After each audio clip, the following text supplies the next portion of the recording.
पति और पत्नी होते हैं। पति काफी मेहनत करता है, पैसे कमाता है, कंपनी में रात दिन जॉब करता है और अपनी पत्नी को पढ़ाता है।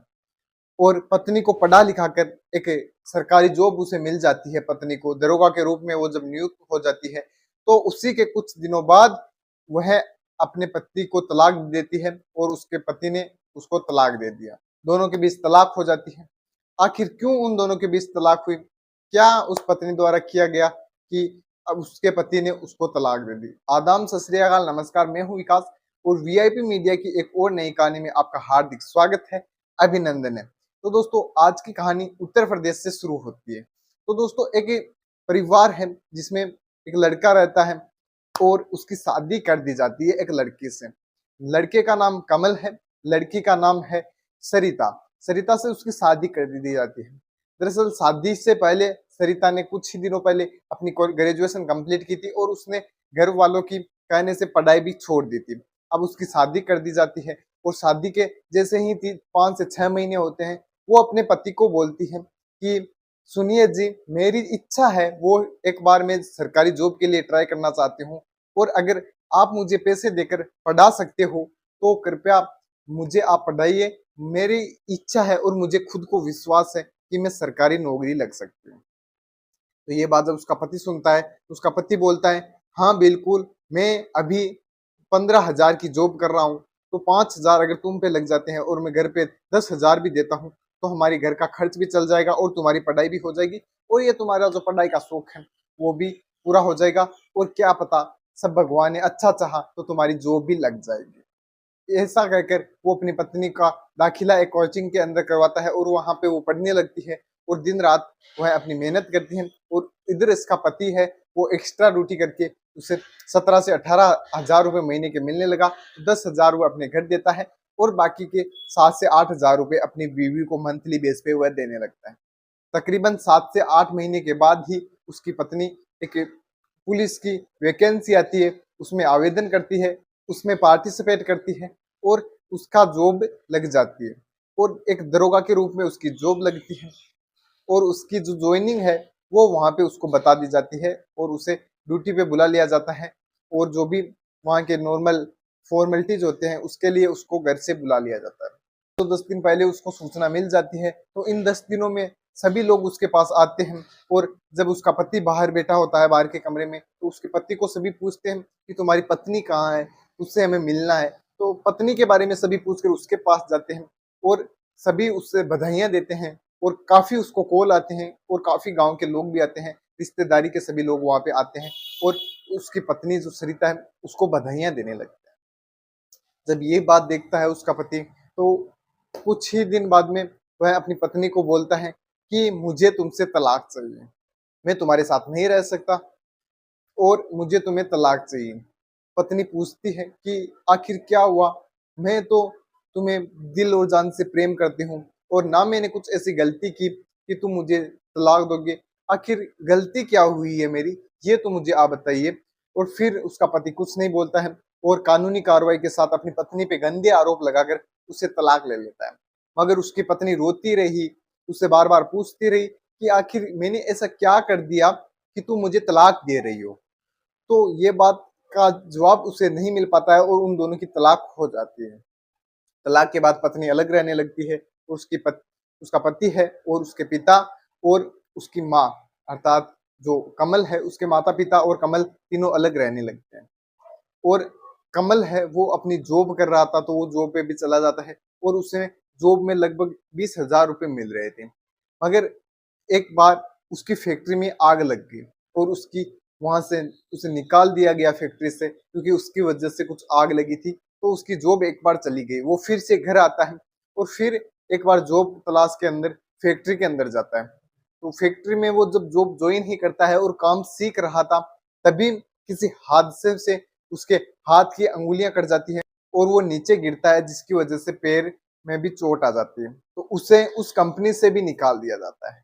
अब वो घर पे आ गया, उसके हाथ की अंगुलियां कट गई। 6 से 7 महीने का उसने बेड रेस्ट लिया और फिर वो जैसे ही घर पे बोझ पड़ने लगा, घर की जिम्मेदारियों का बोझ पड़ने लगा, पैसों की कमी चलने लगी, तो वो फिर जॉब पाने के लिए जाता है।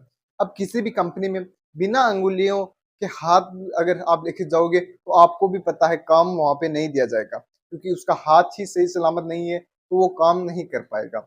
और अब उसे जॉब ढूंढते ढूंढते एक होटल के अंदर उसे जॉब मिलती है। होटल के अंदर जॉब में वो सिर्फ बर्तन ही धो सकता है, उसको बर्तन धोने की जॉब मिलती है और 7,000 रुपए महीने के बेस पे वो वहां पे जॉब करने लगता है। अब बर्तन वह धो रहा था और अपने घर का गुजारा वापस करने लगा। तकरीबन 2 महीने वहां पे वो रहता है। परेशान तो वो काफी ज्यादा हो चुका था और इसी सिलसिले में वो चलता रहता है और ना ही उसने शादी की थी और तकरीबन तलाक के 5 साल हो चुके थे। अब इत्तेफाक से उसी शहर में उसकी पत्नी की ड्यूटी है। 2 महीने वो ड्यूटी कर रही थी तो एक दिन किसी केस के सिलसिले में वह बाहर जा रही थी। तकरीबन दिन के 2 बज रहे थे। उस समय वह थाने से निकली बिना खाना खाए और लगभग शाम को 4 बजे वह वापस आती है तो अपने साथी दरोगा से बोलती है कि हमने खाना भी नहीं खाया है और अब हम घर पे जा ही नहीं सकते, रूम पे जा नहीं सकते और जो खाना है हम नहीं खा सकते। हम थाने के अंदर, हमें थोड़ा काम है तो लगभग 2 से 3 घंटे थाने के अंदर लगेंगे, तो इससे अच्छा है पास ही में जो होटल है हमें दिख रही है, हम उस पे जाके एक बार खाना खा लेते हैं और फिर हम थाने के अंदर चलते हैं। तो जो पास का दरोगा है उसे भी काफी भूख लग रही थी, सुबह से उसने खाना नहीं खाया था। तो वो दोनों होटल के अंदर जाते हैं और होटल के अंदर जाते देखते हैं, उसकी पत्नी देखती है कि उसका जो तलाकशुदा पति है वो वहां पे बर्तन साफ कर रहा है। जब ये बात वह देखता है तो उसके पैरों तले जमीन खिसक जाती है कि आखिर क्या इनके साथ हुआ कि आज इन्हें बर्तन धोने पड़ रहे हैं। वो ये जानने की कोशिश करती है और अपने पति के पास जाती है। पति से सारी डिटेल्स वो पूछती है कि आखिर क्यों, तो पति पहले तो कुछ बोलता नहीं है, वहां से उठ के चला जाता है।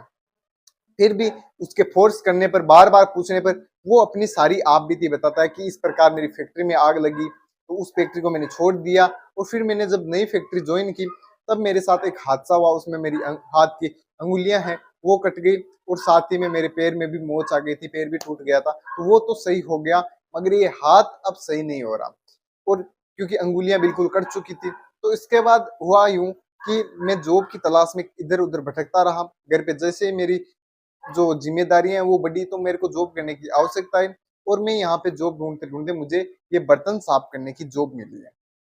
तो अब मैं ये जॉब करती हूँ।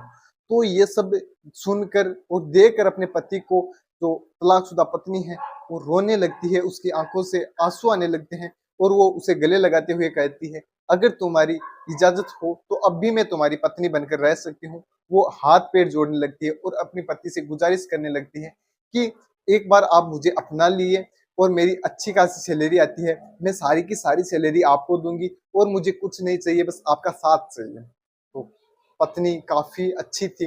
आपको पता ही है दोस्तों, अक्सर जो पत्नियां होती है वो जॉब लगने के बाद घमंड में आ जाती है और वह एक अच्छे पैसों वाले की तलाश में रहती है। कोई एसडीएम बनने के बाद में अपने गरीब पति को छोड़ के नए पति के साथ रहने लगती है, नए लड़के के साथ रहने लगती है, ऐसा अक्सर होता है। मगर ये लड़की कुछ अलग ही थी, वो अपने पति से वापस साथ ही रहना चाहते थे। और फिर उसने अपने पति से पूछा कि आखिर क्यों तुमने मुझे तलाक क्यों दी थी। आज तक मेरे दिमाग में यही सवाल चलता है और जब भी मैं रात को सोती हूँ सोने से पहले एक बार मेरे माइंड में ये क्वेश्चन जरूर ही आता है। तब उसका पति बोलता है कि जैसे ही तुम्हारी जॉब लगी थी तो सारे लोग तुम्हें ही आके पूछते हैं, मेरी वहां पे कोई इज्जत नहीं थी, इसी के डर से मैंने तुम्हें तलाक दिया था, क्योंकि जहां पे मेरी इज्जत नहीं है वहां पे मेरे को अच्छा नहीं लगता है। तो ये लड़की बात उसे बोलती है, समझाती है और फिर से दोनों एक दूसरे के साथ रहने लगते हैं। अब वह खुशी से रह रहे हैं, सभी साथ में हैं और शादी भी उनकी वापस हो चुकी है। और जो कमल है उसको अपनी गलती का एहसास भी हो चुका था और फिर भी कमल उसके साथ रहता है। काफी खुशी से उनका परिवार वापस से चलने लगा है और काफी खुशियां उनके परिवार में आ गई हैं। दोस्तों ऐसी महिला के लिए आप एक लाइक तो जरूर बनता है। तो दोस्तों वीडियो को लाइक कीजिए, चैनल को सब्सक्राइब कीजिए। और दोस्तों ये कहानियां मैं किसी की पर्सनल छवि के साथ छेड़छाड़ करने के लिए नहीं सुना रहा हूँ, ये तो सिर्फ आपको जागरूक करने के लिए और आपको हमारे समाज में जो भी घटनाएं घट रही है उनके बारे में जानकारी देने के लिए कहानियां सुना रहा हूँ। अगर कहानी आपको अच्छी लगी तो वीडियो को लाइक जरूर से कीजिए। धन्यवाद। जय हिंद। राम राम।